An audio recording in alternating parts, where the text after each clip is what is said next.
Greetings, travelers. The following episode includes a special guest. Now, sometimes our guests speak about uncomfortable subjects. Listener discretion is advised. Hello, I'm author Mark Muncy. And I'm author Erika Lance. And this is Eerie Travels.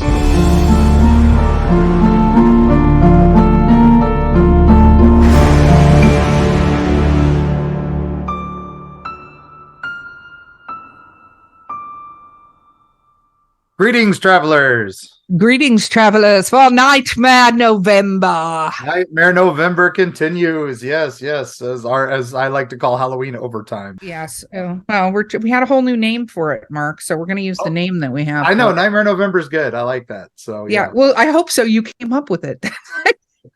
Sure. You can't I think that's the most brilliant name I've ever heard. Of course, because you're the one that came up with that name. It works. It worked. But how have you been this month? It's been we're nearing the end of the month. We're just past turkeyness. So I'm super excited and things and stuff. But I'm excited about today's episode. Yeah, you had some family visits and all that. Yes, family visits. They were here. Yeah. They were here and I love them because they listened to this podcast. They were here and I love them. Yes. Listen to the podcast and go team. Greetings, family travelers. Yes. Greetings, relational travelers. But we do have a special guest today. I'm very excited. Me too. This lady has been a friend of the show for a little while. We've known her since before the podcast, back when I was just Eerie, Florida, and was just getting into Eerie, Appalachia. And I don't know what else to say except that she's a renowned psychic, a spiritual healer, and again, just one of those great people with wonderful energy, a paranormal investigator, all this good stuff. But I could talk about this for 20 minutes just doing an intro, but let's get right to it. So welcome, Serenity Jenny. Woo! Thank you guys so much. It's great to be here. Great to have you. It is awesome. We got to see you at Mothman last. I was talking about that before we started recording. We were fortunate to be right across from you. I know Mark did a little opening, but for our travelers out there, can you give a little bit of your background and everything like that? Absolutely. So my name is Serenity Jenny. That's what I go by. I'm a licensed professional counselor. I was a college professor. I'm K through 12 guidance counselor. I worked for fire, police, and EMS in my lifetime, and I had 5 near-death experiences. I was naturally born a psychic, a bloodline shaman. My mom was Cherokee and Blackfoot, and my dad laid hands. So I tried to be normal. Yeah, that wasn't working. So I kept having these near-death experiences. And every time I would step out and come back in, it felt like somebody would just tune me in a little bit more. And I really tried to ride the fence and tried to do the normal traditional therapy, and it just wasn't working. So when I finally just gave up and said, okay, I'm going to do this kind of healing. I'm now 4-time Reiki master. I've sought out every shaman, every healer, every person I could in North America and sometimes outside of our country as well to study with to kind of make sense of this. So I've had this 20 plus year healing trajectory in holistic medicine, energy medicine, spiritual healing. I have more degrees than actually I'm even proud to say, because I think it's like a 20-year identity crisis at this point. But, all of this being said, it gives me the ability to have such a well-rounded, holistic, soul-centered approach to healing that encompasses all of these things. So, I've always been weird, right? So I just put my freak flag out really high so everybody can find me, and I embraced all my weirdness, and it has worked really well. Well, that's fantastic. And now let's go back to those early days. Let's take the Wayback Machine, as I like to call it. And what was your first real experiences, and how did that kind of start the journey? Oh my goodness, I've had some really wild things. I've been baptized, swear to God, 10 times. We called it getting dunked. Because I would say some really wild stuff. My mom did take us to the Lutheran church. My dad was Lutheran. So I was raised in a Christian environment in the church. Me and Jesus were homies. I told people that all the time. They didn't believe me. But, I could see him. And I, of course, said some really blasphemous things. And I thought that poor pastor was the swim coach for the first 10 years of my life. That is no BS. I literally thought we were swimming at church. And I would say things and everybody would turn around and look. I've talked about the devil at the dinner table. And I was like, the devil lives in the bottom of the barn. We have this huge 100-acre farm. And my grandmother's there who's extremely religious. And my mom looks at me and I'm like, oh, not appropriate dinner conversation. So maybe I should stop talking. Well, of course, we had to go visit the swim coach on that one because it was not good. I was trying to be normal, I thought, like just by saying these things. Oh, I was like, I'm going to fit in if I just say what I'm seeing in real time, right? This is going to work. Did not work.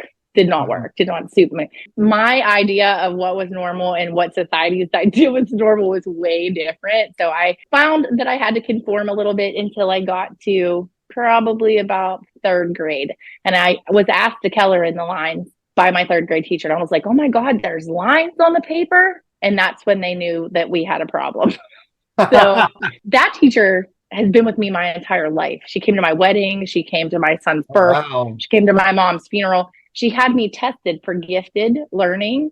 And that's how I got to be psychic. And I flew under the radar this entire time. And nobody really knew during my young academia career because no one really went outside the box of eccentric. As like eccentricity was like my title. Oh, she's just an eccentric child. So I got away with a lot. That works. Wow. I could have you here for days and days and days and tell you crazy stories that it's almost laughable at this point. But, when I was saying it, people were like, what are you talking about? I'm like, of course we live in a multidimensional reality. Why wouldn't we? And I didn't know I was in fourth grade. I just thought everybody talked about stuff like this, right? Nope. Where did you grow up? So southwestern Pennsylvania. So right outside of Pittsburgh. About 40 minutes outside of Pittsburgh. The buckle of the Bible Belt. So yeah, that was a lot of fun. We're the little shining diamond of the Bible Belt because we're literally on Chestnut Ridge. So I'm sure you guys are well aware of Chestnut Ridge. I like to say we're the shining little diamond here. And it's been, the UFO superhighway, Bigfoot Central. I mean, we have so many different names for this area. And I really didn't find that to be weird either until you start getting to be an adult and you're comparing stories. They're like, oh my gosh, you live in one of the most haunted places like in the United States. And I'm like, really?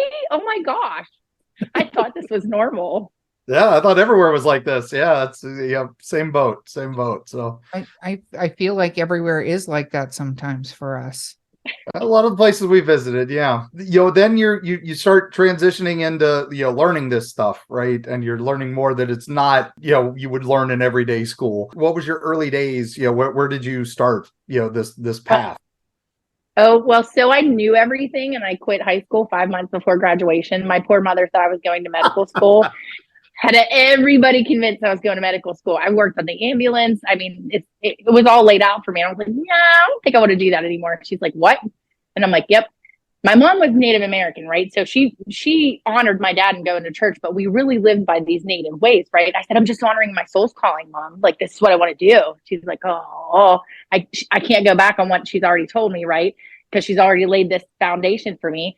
So I quit school. I went to work on the ambulance. An empath should never, ever, an untrained empath should not go into the back of an ambulance thinking that it's going to have a good result. Because I literally was taking on energy. I would pass out on calls. I would have to go to the bathroom all the time. I would say, oh, my belly hurts. I have to go to the bathroom. And, you can't tell somebody to hold a heart attack. Can you hold that heart attack? Can I use your bathroom? That's not a good combination, right? So yeah. It was kind of funny at first, but then my peers started to see. They're like, dude, when you work, good things happen. Like, we don't get any calls. And I had to learn really the hard way. Like, I was getting polished through this whole process that I was pulling in energy and I was reading things energetically were affected in my environment. And they pretty much blamed me for everything. But once I had my first near-death experience at 19, I had 22 feet of my intestines removed after going to work on the ambulance. I was taking in all that energy and they said, you have Crohn's disease. This is why you're passing out. This is what's going on. It's affecting you. You're going to have to get off the truck and go to 911. And I literally thought something's not right with this. Like, this doesn't feel right. So it led me to find Reiki. It led me to dig deeper into all the things that nobody wanted to talk about: chakras, auras, holistic healing, shamans. I mean, my family didn't even really, I'm the weirdest person in my family. Like, everybody's like, let's just be normal and sit cute at church and pay attention. And I'm like, no, let's talk about energy. And, our dead grandma who's sitting in the pew with us. And they're like, zip it.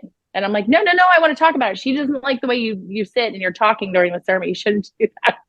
So, it's been a ride. It's been a ride. But the early part, I look back now and I want to help so many people because, like, I see attachments, I see different things that are happening to the front line. And I'm just like, man, if somebody would have just taught me that before I came out of high school, I would be so well equipped to deal with this. So I kind of became the person I needed as a kid, as an adult. Like, that's my niche practice, I guess. I have a question because I think a lot of children that have abilities and that can see things get, I don't want to say beaten down because it doesn't have to be physical, but mentally like pushed into ignoring that part of them because, it's so detrimental, or you end up being taken to preachers to saying that obviously you're possessed by the devil or whatever exorcists need to happen, like that kind of thing. And I'm very impressed that you were still able to keep this and also keep such a good attitude about it, because that can be hard to do being raised in a circumstance like that, especially when your parents don't necessarily even just ignore it, for lack of a better word. You know what I mean? And they're So how do you feel you managed to do that through this process? I was extremely defiant. And that is the honest to God's truth. Like, if somebody told me to go left, I'd go right. Just I guess for spite, right? Because I just felt like that was my internal compass. Like, oh, if an adult who's giving me this information and they have this, we'll call it a humdrum life, because I'm viewing this as like, I don't want what they have. I don't want to do what they're doing. I want to have this fun, exciting, all-encompassing life, not this little box. So every time somebody would say something to me, I'm like, okay. And I just go do the opposite thing. And, a lot of times people are like, you're so defiant. That defiance kept me alive. And don't let me kid you. I have a 200-page, I call it I won't say it on the podcast, but it's a shoot show or a poop show. Like, how you can say a shit show. I cuss all the time. You're good. You can use the real word. After 8 seconds, you can say whatever you want. Yeah. Okay, perfect. So it's my 200-page shit show, right? It's called Unapologetically Authentic. I was abused. I was raped. I was beaten. I have had tons and tons and tons of trauma. Like I said, defiance kept me alive. Like, it literally kept me alive. And, we can go in and speculate that I was a bright light and I was targeted by the dark.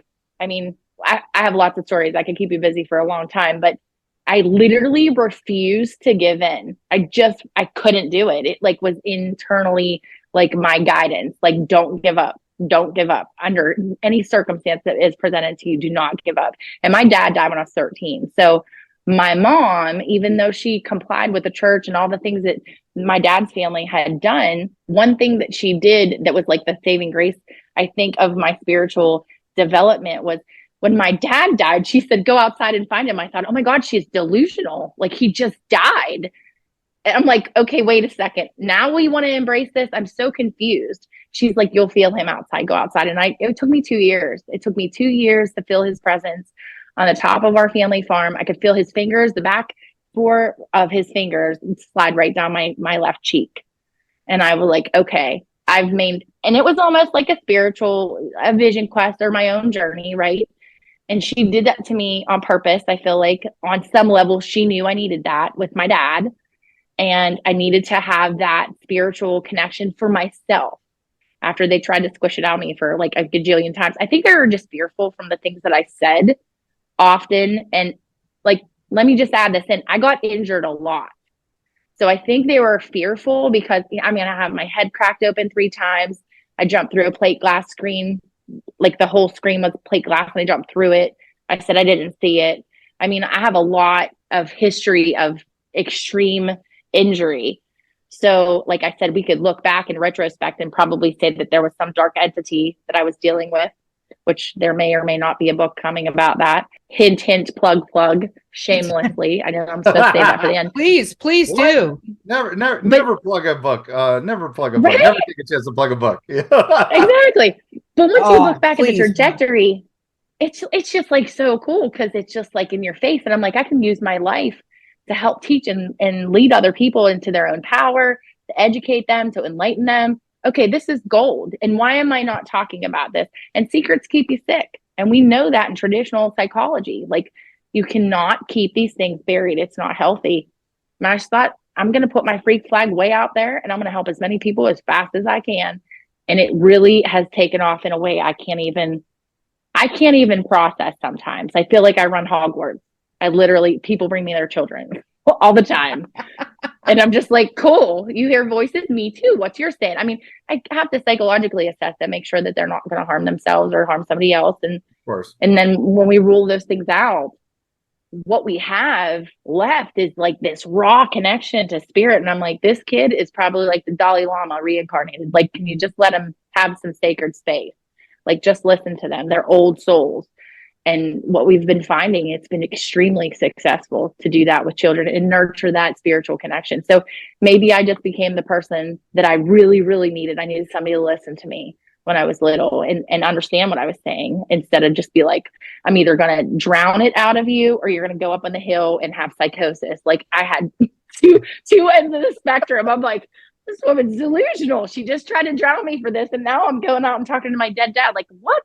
Like, hello. And then when it happened, I was like, okay, so how do I go to 9th grade now? Like, how do I go to traditional school and talk to a traditional guidance counselor who I'm going to call a muggle, right? God bless Mr. Clara, love him. But I was like, he is not going to get me. And if I do say this, they're going to commit me. And my mom told me that. She said, do not talk about this at school.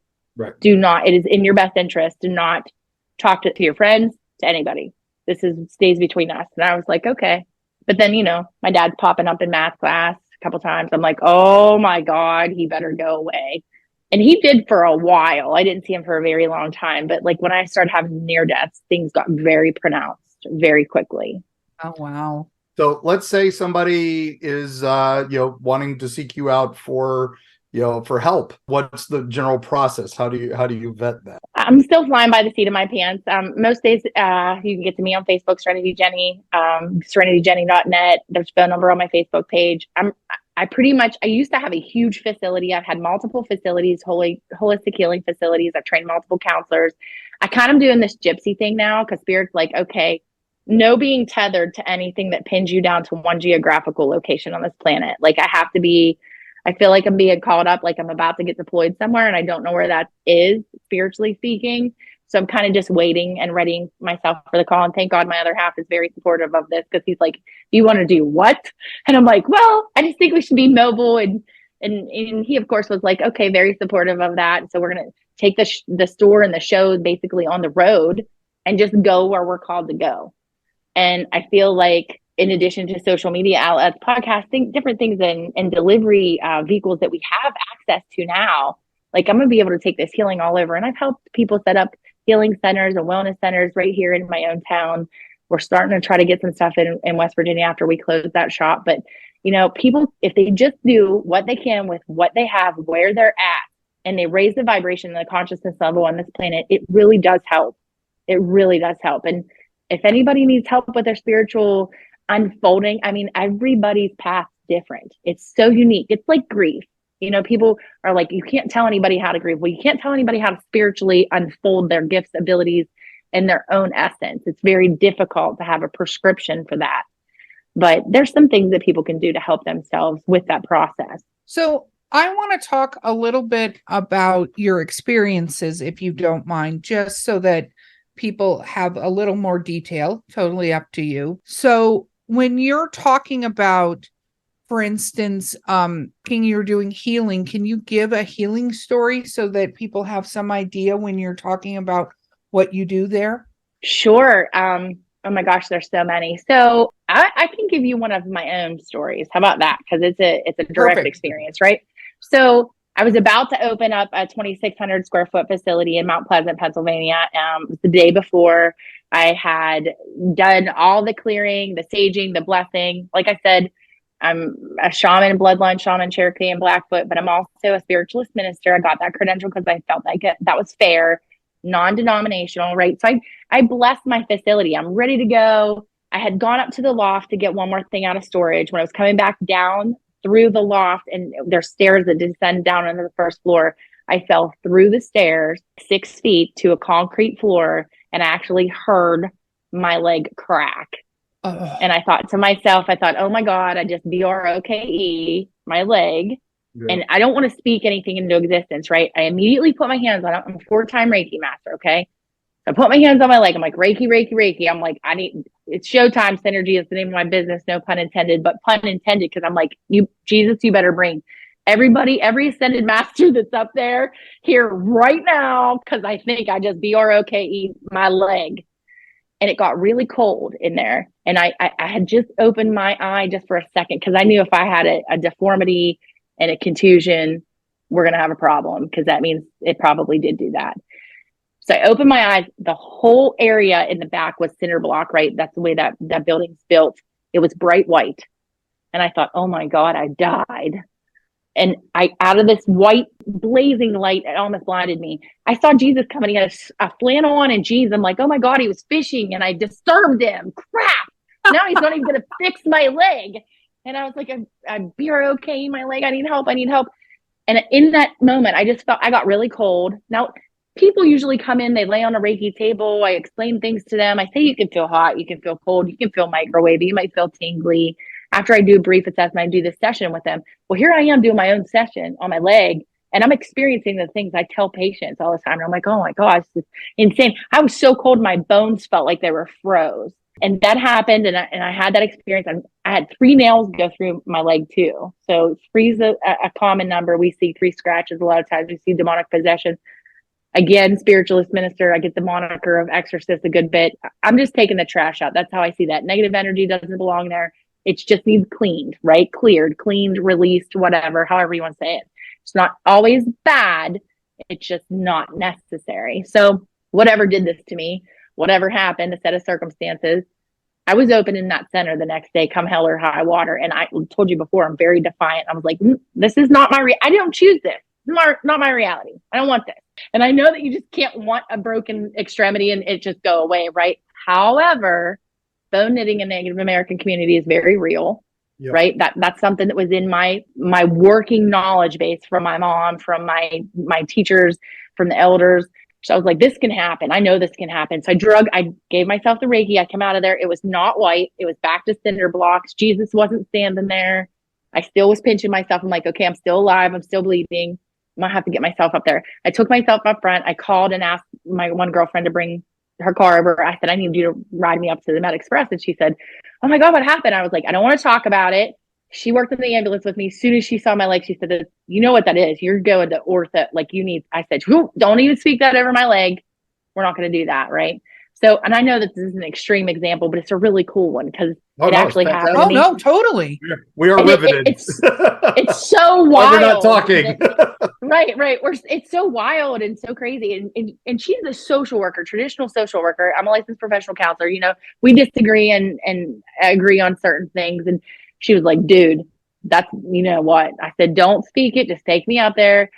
We hobble into Med Express because, you know, at the ER, they're going to send me to the ortho anyhow. I already know the process if I go that route. And I was like, just give me an x-ray. And I'm sitting there and she's like, no crazy stuff, because if you tell them this, they're going to 302 you. Do not tell them you're Reikiing. Do not tell them you're doing holistic medicine. This guy ain't buying what you're selling. Don't tell him. Right. I'm like, okay, I'm just going to keep Reiki in my leg. I just kept Reiki it and sending energy down through it. I literally looked to my right, and on the right side of the bed in the Little Med Express in Little Mount Pleasant, Pennsylvania, was a massive red dragon. It was a huge red dragon, beautiful. Oh, wow. And I thought to myself, I said, oh my God, there's a dragon in here. She's like, don't start with the crazy. Yeah. I'm like, well, if you can't see it, I can see it. As soon as I talked to her, I felt this hot, like scalding red hot rod go through the front of my kneecap, down through the front of my shin and out through the bottom. It hurt so bad. I just started profusely sweating, almost fell off the bed. She thought I was having a heart attack. I was not having a heart. I didn't think I was having that. Well, they come in with the monitors and stuff, threw me on, and took me back for my x-ray after I was cleared cardiac wise to go get the x-ray. I got the x-ray. The doctor came in and said, I have a question for you. And I said, okay, that's fine. And he was like, when did you break your leg? And I thought 8:30, 8:35, maybe, I don't know. He goes, no, I don't think you understand. And he started to get louder. And he's like, when did you break your leg? And I'm like, okay, so I have a master's degree and I can hear. Like, I can process what you're saying. And I'm answering you at 8. It's now 11 o'clock. And he's like, before, like this previous break that you got, I had a healed x-ray. I had a healed tibia. Oh my gosh. Wow. Insane. I was like, can I have that extra? Do I get a copy of that? Here's me. I'm like, I want that film. I don't even care what you say right now. I was like, I'll go see ortho. Can I just have my film? And she's in the background going, don't save the crazy for somebody else. He ain't buying what you're selling. I'm telling you, don't even tell him. So they gave me the x-ray. I did take it to the ortho because he was a friend of mine. God rest his soul. He is now passed on. He's with us in spirit. But I took it to him and I said, dude, this is for real. I told him the truth. He was a concussion specialist, was a very good friend of mine. Saw him for my kid a bunch of times. And he said, okay, well, if that's what happened, then you have proof of it right there. I had a real tactile film that I could say my leg wasn't broke in the morning. It broke and then it healed within hours. And I not only have that, my son broke his arm off. And Max the Crystal Skull is involved in that story. It's a little bit of a longer one, but that's his testimony of Reiki and holistic healing and prayer and all. That's why we call it synergy, right? Because it's not just one modality. It's not just one thing. It's everything. We don't throw one thing at it. We throw everything we got at it, and it works. And it's worked so many times. I mean, I've had a patient have one Reiki session, have a nodule on her thyroid, call me in 3 days and said the doctor doesn't know what happened. There's no nodule on her thyroid. She's freaking out. I could give you a gajillion different examples, but people that can't sleep after the first session. It's just insane. I mean, and no one knows really what this modality is because it's all these modalities in one. And people are like, what do you do? I'm like, I don't know. I have no idea. I don't know what that is. I don't think it exists here. Even if it did, I don't think we'd have a vocabulary word for it. Like we don't have one. I don't know. Is it medbed technology? Does it come from a different dimensional reality? Whatever it is, it's working. And when the person is in alignment with it to work, they have amazing results. If they're skeptical and or don't heal the trauma timeline and they're dragging stuff into here, they don't want to let go of it's probably not going to work. And I tell them that. I'm very upfront. I'm like, if you are open to this and have no expectation, none, zero, it's going to work very well for you. If you have a prescriptive expectation for this process, it is probably going to disappoint you. Wow. And as soon as I tell them that, all the expectations go out the window. And that is what was told to me with my first Reiki session. Have no expectation. And I sobbed hysterically for about 9 hours. And the lady sent it to me via distance from Australia. That was my first experience. And she was led to me by spirit. Because I was like, what the hell is Reiki? What? I was like, this is bull. Because I was a college professor. I was talking about the brain for 3 hours on a Monday night. You know, neuroplasticity was my jam. I love that. And she's like, I'm going to send you energy from a different continent and you're going to get better. I'm like, this lady's smoking crack. This is not real. I thought maybe she needed dunked. I don't know. I was like, oh, somebody should baptize her. She is really, really outside the realm here. But it worked. And I was like, wow. That's amazing. Yeah. Reiki is one of those, again, we like to lump it in with the preternatural stuff, we call it. We don't call it supernatural or paranormal. We call it preternatural stuff we don't understand yet. It works for some. Right. It doesn't work for others because we don't know the rules and we can't study the rules until it's not, pseudoscience. We need to actually do some studies of this stuff. And there are a few out there like yourself and others that are really starting to push this out to more than just, the small circle it's in. And I think that's amazing. That's exactly the kind of stories I've heard from others about, healing dragons and protective spirits and stuff like that are helping them, let alone visiting ancestors and, and things like that. And, spirit guides and guardians. And I love that your stuff encompasses all of that, which is, it's a melting pot. We love that. No, that's amazing. That's but awesome. We actually have to take a quick break. We're going to take a quick break and we will be right back with Serenity Jenny.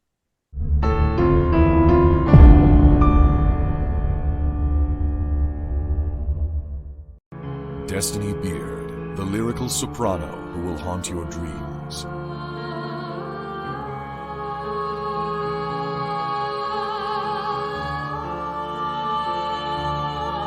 With her alluring melodies and intricate harmonies, this dark siren of wistful song shall capture your soul and lead you into the night. Check out Destiny's new single, The Haunting Is Over, with international musicians Sam Haines and Gary Bennett, as well as her other musical works at destinybeard.com.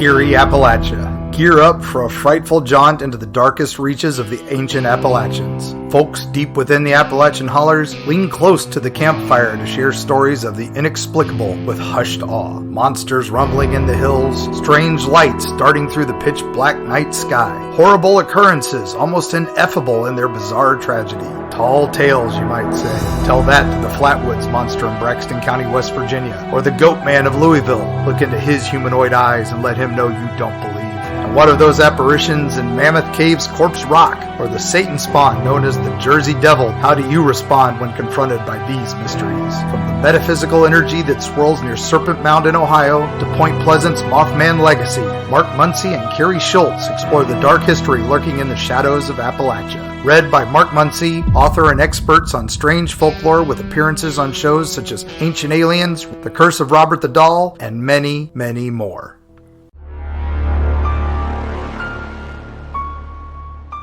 Okay, we're back. Wow. Yeah. Yeah, we did a little talking on the break there about bring that back up, Jenny, the bit about sports healing over in Australia.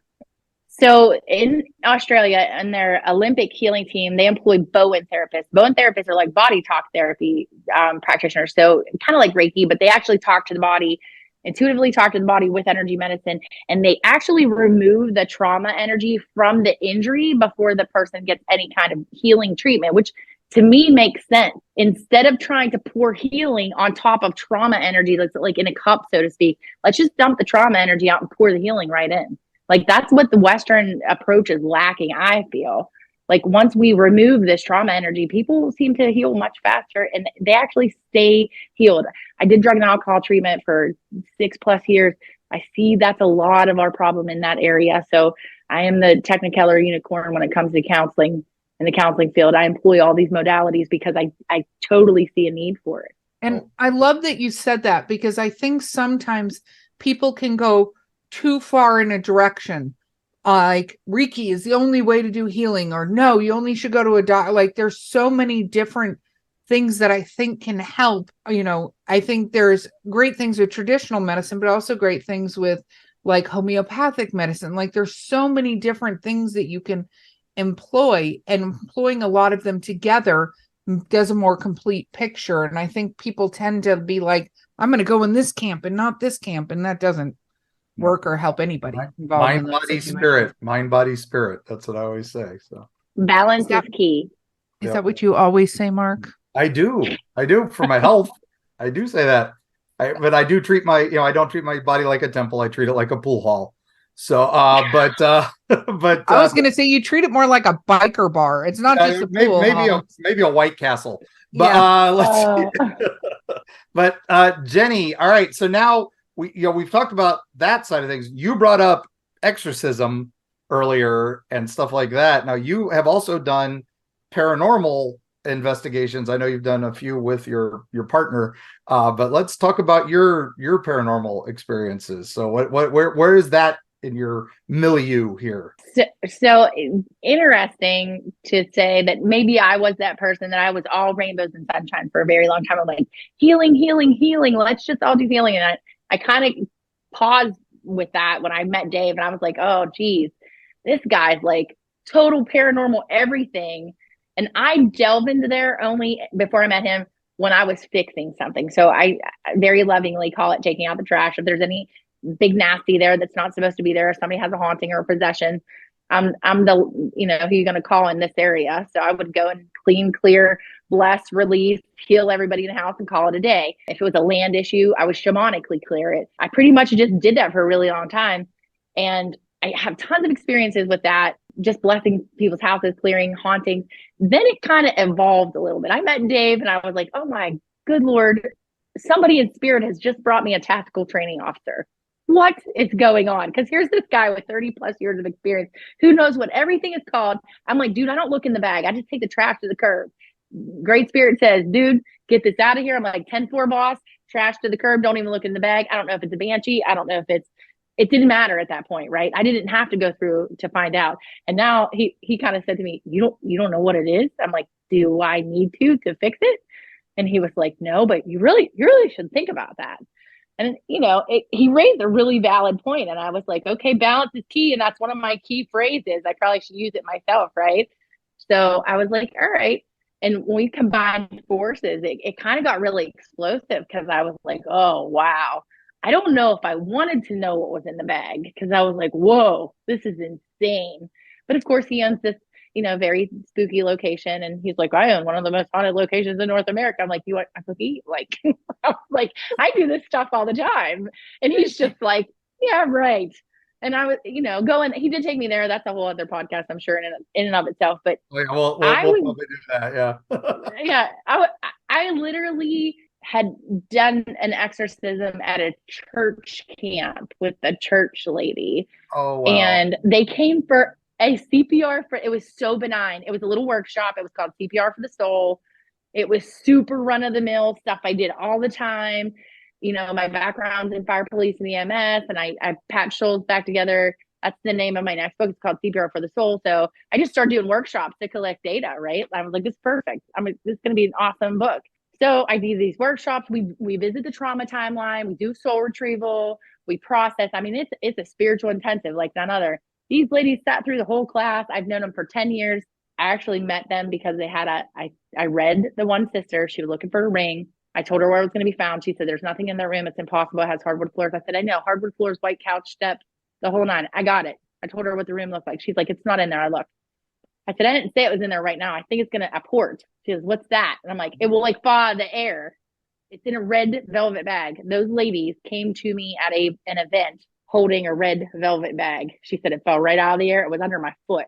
So they're believers. That's another story, another podcast. So they're believers, right? So they come to all my events and as much as they can. They live a couple hours away from where I am here in PA. And right at the end, they stayed a little, the people that linger always make me a little nervous because I know they don't want to ask something in class and they're waiting because it's either really embarrassing or super scary, or they don't know how to verbalize it, right? So I was like, uh-oh, this is not good. We're putting the food away. We have nice little lunch and stuff with that stuff. So we're putting the food away and everybody else is leaving. I'm like, go ahead, I got it. And they're like, hey, want us to help you clean up? I'm like, no, I'm good. And she said, can you put your hands on my sister? She's dark. These two cute little church ladies have matching Crocs that match their sweaters, that match their jewelry. You have the picture in your mind, right? And they're both the same size. They're super cute little.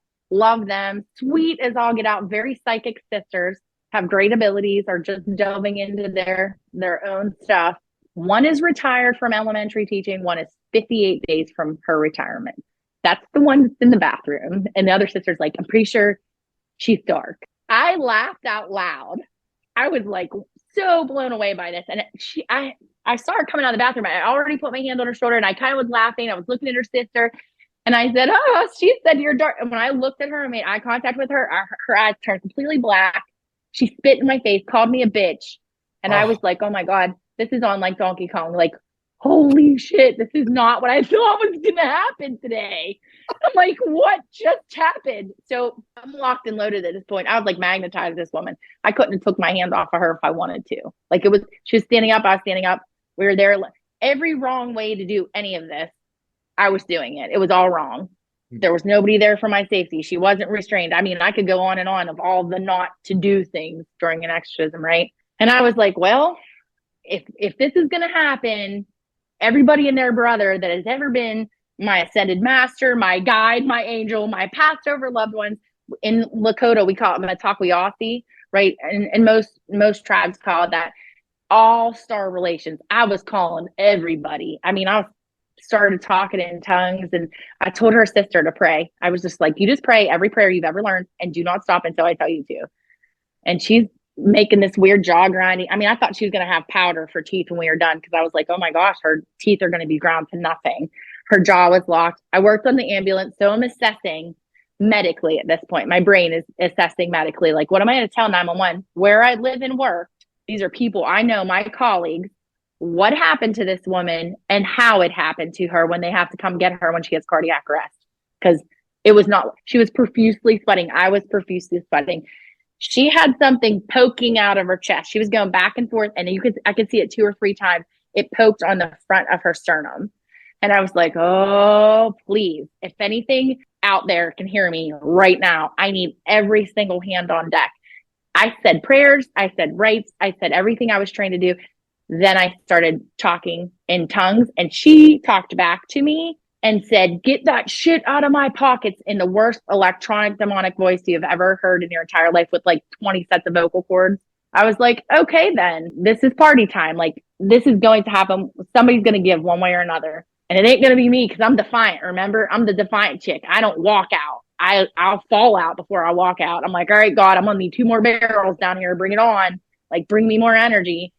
And when I say I was wet, when I was soaked with sweat, it was dripping off of me. I've never run this much energy in my entire life, ever. And when I asked the sister, I said, what the hell was in her pockets? And she goes, oh, it's the Sacred Heart of Jesus in one pocket and the olive branch cross in the other. I put him in there in the hotel when she scared me for my life in the middle of the night. I'm like, I said, get him out. She goes, you want me to touch her? I'm like, yeah, get him out of her pockets. And she's like, what are we going to do with them? I'm like, we're putting them on her skin. So she kept praying. She put the Sacred Heart of Jesus, or Sacred, Heart of Jesus on the front, and I put the cross on the back. And I swear to God, I thought I was going to break her neck, because I was pushing on it so hard. And it was a pop sound I can't even describe. It was a very loud bursting sound, almost like a portal would be opening. And it really, I felt it release, and I felt it was in the room. And she went down onto the floor. She started choking and gagging. She ran to the bathroom. And I'm going to tell you, the smell that wafted out was not of this world. Nothing I've ever smelled on the ambulance. My dad had a meat shop. I smelled a lot of bad smells in my life. Okay. This blew all of them away. Dead meat, rotten meat, death. It went right past me. And I was like, what? And we're at a church camp. Keep this in mind. We're on holy, sacred ground. Okay. It was a church camp I even went to as a child. I mean, everybody goes to this place. It had a labyrinth. I mean, it's beautiful. I literally just collapsed into the chair behind. I was like, oh, this just happened. And she walked out of that bathroom, sat directly across me, looked me in the face and said, was that the devil? She asked me if it was the devil. Mm-hmm. I said, I'm not co-signing that bullshit. It wasn't God. I don't got to know what that is. That's not my job. That's above my pay grade. My pay grade says, Jenny, take the trash out. That's what we do. Do I know sometimes? Yeah, I do. Do I not sometimes? Yeah, I don't. That caught me totally off guard, and I was a sitting duck by myself. And I will not lie to you. I burned my clothes. Her sister called me too. She's very intuitive. She goes, I think we all need to burn our clothes. I'm like, no shit. Like, for real. Mine's going directly to the incinerator. You don't have to tell me pass go or nothing. I'm done. I said, I will be taking a salt bath tonight, as should both of you, repeatedly. Maybe she should just lay in salt. I don't know. like every precaution necessary, do it. I did everything I could. I did bless them before they left and gave them some healing energy too. But I really was trying to assess what happened to this sweet little elementary school teacher who was 2 months away from retirement. I was like, what the hell happened? So I called her the next day. I will tell you, I took 4 salt baths that night. Took them, released them out of the bathtub. More is better, right? Right. Why not? Called Dave and I'm like, you're never going to believe what happened to me. And he was like, oh my God, are you by yourself? Yeah, I totally set this up like this. I did not know it was going to happen. Obviously, totally got in the wrong place at the wrong time, right? But here's the kicker. A really great friend of ours who's a shaman and a healer from Kentucky messaged me repeatedly that day, to the point where it was like ad nauseum. Like, is he still texting? Like, what is he doing? He asked me 4 times if I was in the crosshairs of the devil, what I was doing. Was I around something satanic? No. Not sure what he's talking about. Kept poo-pooing him. I put the phone down before lunch because I was like, why does he keep texting me this? This thing waited me out the whole day till it got me by myself. Now, how did it get into her, right? So the next day I call. Of course, I'm going to call, check on this poor woman and see. She's up there. She's retirement age. So I was worried about her physical health. I'm not going to lie. I was like, oh God, I hope she lives through the night. Like, what is going to happen to this woman? So I called the sister. I said, hey, I was just checking on your sister. How's things going? She's like, oh, she's doing really good. Let me just patch her in. So I said, that's wonderful. I said, hey, did you notice anything leading up to this? Like, I'm just kind of curious now, because we kind of were in it before I could even ask any questions or anything. I said, there had to be warning signs that this was going on. She goes, now that you mentioned it, I haven't gone to the bathroom for 2 weeks, and I just went this morning a lot. I'm like, oh my God, that could be an impaction issue. Like, that can kill you. Yeah. No red flags there, right? There is the basilica at our local, at St. Vincent, where I used to teach at, and they went to mass the night before the workshop. She couldn't swallow her communion bread. It made her sick. She couldn't say her prayers. It made her sick. She had to step outside. She kept getting these waves of something. Never put two and two together. I said, how was school? How's things been at school? Because how we assess things, bars, hospitals, churches, and schools, believe it or not, are like breeding grounds for like demonic infestation. Swear. Yeah. I mean, it's just because everybody's releasing so much energy there, right? So you can pick something up pretty easily. Schools are infamous for teachers especially, bringing home attachments, light attachments all the way to demonic. They're not all demonic, like Zach says. We won't say what Zach's last name is, but they're not all demonic. One of the Zachs, yeah. We talk about that all the time. Trust me. Okay, good. We're on the same. I'm sure we're on the same page. We're 100% on the same page about. We're 100%. Yeah, that particular. Everything's not a demon. Not a demon. So. Some of these poor school teachers just come home and drink excessively and they can't figure out why. I mean, we can go into that a different day too, but I said to her, tell me about what's going on at school. Like, give me a snapshot. I said, is there any disturbances, anything out of the norm? Like, something's wrong. You didn't just pick this up somewhere. Something happened. Yeah. Well, it started to unravel in front of me, and I started to see where the origin point was and what had happened. This woman was never able to have children. Here she is in an elementary school. She's in charge, and teachers will tell you they're their kids. They're my kids. Every year they get a batch of kids. They're their children. They take on responsibility for them. Guess what that means to a very energetically sensitive, untrained empath? That means she's like a Hoover for energy, and it's all subconscious. She doesn't even realize she's doing it. She goes, well, now that you mentioned it, there was like a knife brandished. We're talking elementary school. An elementary school student brought a knife. Okay, there's a big red flag. Yeah. Then there was a mass disturbance in the cafeteria. Another big red flag. Elementary schools usually don't have brawls. It's not usually common. Just saying. Maybe a food fight once in a while, but not an all-out brawl. Kind of things that were leading up to this. So I started looking at the energy. I'm like, that's where it came from, right there. And I pinpointed it, I think, right down to one student. We never got any confirmation on that because obviously we can't talk to the parents of the child to see what was going on in the home, to see if the child was the person that brought that entity in. But she did relate to her in a very deep way. And sometimes energetically you can exchange soul fragment for soul fragment. And we think that's what happened. She's wonderful. She hasn't had an attachment since. She's been doing great. She's retired. She's enjoying her life. She has one hell of a story. And she might tell it one day. She said, I think I want to put that on film. And I said, well, if you do, that'd be great. If not, that's okay too. But I will maintain her privacy and her identity because that's my job. But it's such a great teaching tool because people don't realize how easy an energy can slip into a crack, a soul fracture. And once we start seeing that and we start looking at them, we're going to have less and less and less attachment energies because we're going to have really informed, empowered people. I love that you said that because I just got Constantine flashes, but just for the record, that's where I went. Yeah. I was like, this is a female Constantine. I was about to say this is very Hellboy's, his way of dealing with things is very much just don't tell me what it is, just tell me how to kill it. You're just right. I don't need to know, that this is from the 14th century or 2,000 years ago. I just need to know what's going to get rid of it right now. So exactly. And sometimes I think Spirit picked me because I was kind of naive in that aspect because I just go charging into the great beyond, right? Because they're like, oh, Jenny will do it. Jenny will do it. Jenny does anything. Jenny will do it. Like Mikey likes it. Jenny will do it. And I do because I know I can. And my shaman who's been with me for a really long time, he's like, Jenny, I've never seen anybody take information and apply it so fast and so appropriately. I'm just like, can we use this for this? Can we do this with this? He's like, I don't know. Have you tried? I'm like, yes, and it worked. Okay, keep doing it. Then there you go. Maybe that's what we're supposed to be doing. So I feel. I have a question for you because I know we're going to run out of time. So we're absolutely going to have you back. You're going to have to come back very, very soon because we have so much. You and your partner, the mysterious Dave, is from our a couple episodes ago. That is Dave Spinks. If you've missed his episode, tune in. It's there. So, and we will have them both back in future episodes because there's plenty to talk about with all these people. Go ahead, Erika. I need to ask my question. Ask your question. I'm sorry. I just wanted to. This is a vital question because when I go into places and stuff, very empathic, like that's something we've talked about that's on the show a lot. I have to preface and a lot of times just go, okay, my barrier so that I'm not I don't need to take anything home with me. You know, like I don't need any piggybacks, don't need anybody hitching a ride, that sort of thing. But I wonder for you, especially early on, before you sort of fine tune, for lack of a better way of saying it, that's probably not the right way, but I'm going with that, your abilities and your skills and your recognition.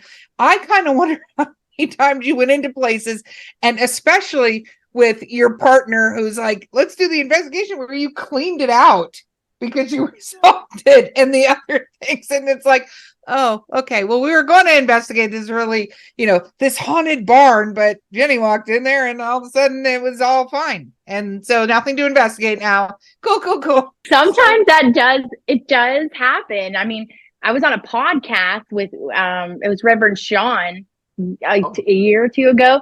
So he had all this activity in his house because he has a haunted house, right? All activity stopped 12 hours before the podcast time. He's like, this is creeping me out. Where's what's going on? And in the Bible, it says God will go before you and make all those crooked places straight, right? I told Dave when I go to the weep, it will be like nothing. And he was like, you are so cocky. I was like, I know where my bread is buttered. I'm not cocky. I'm confident. There's a difference. I've died 5 times. I know where my bread is buttered. I do. So may the grace of God go before you. My mama should have named me Grace because that's all I got, man. Like, I have no idea how this I fall into poop and come out smelling like a rose. I have no idea how it happens sometimes. But there are times that does happen. But we always get some kind of evidence, right? But you ask Dave if he's been assaulted physically since he's been with me in the last 4 years. You ask him that. Interesting question. Yeah. Next time he's on, I'll have to do that. That'll be on the top of the list. Beau, make a note.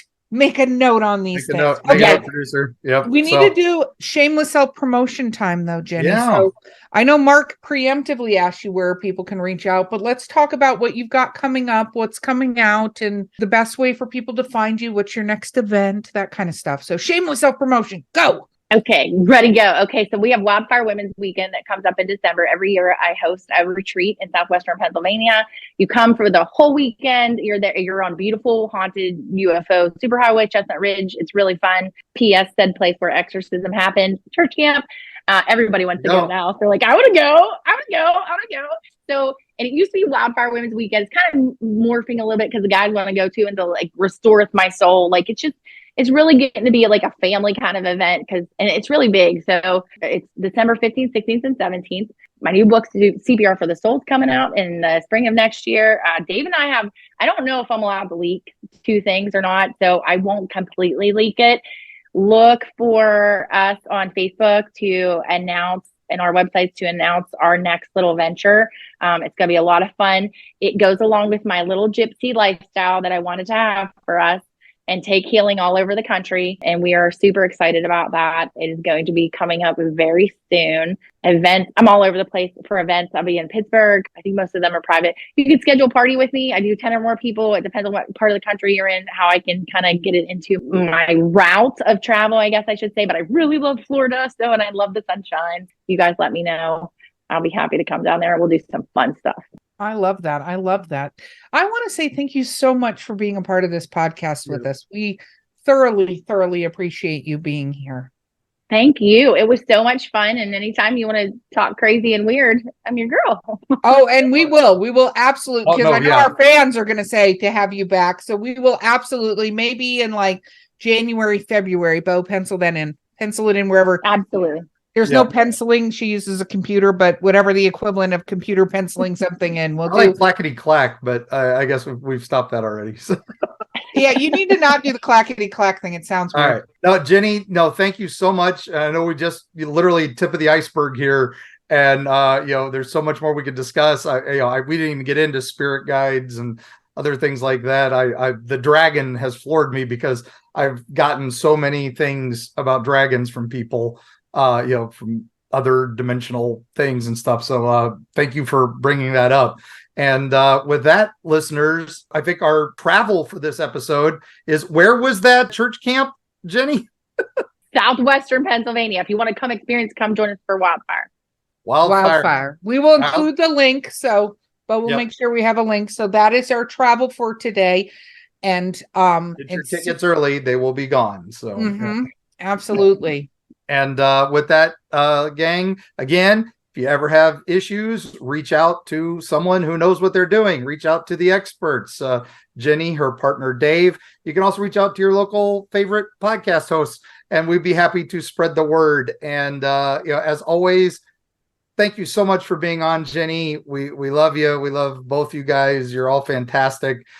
Big heart to all of you. Have a wonderful holiday season if we don't talk to you. And gang, keep watching the skies. Keep just watch out for those spiritual guides. Seek healing and speak your mind, body, and soul there. It's all one big thing. And we will see you on the other side.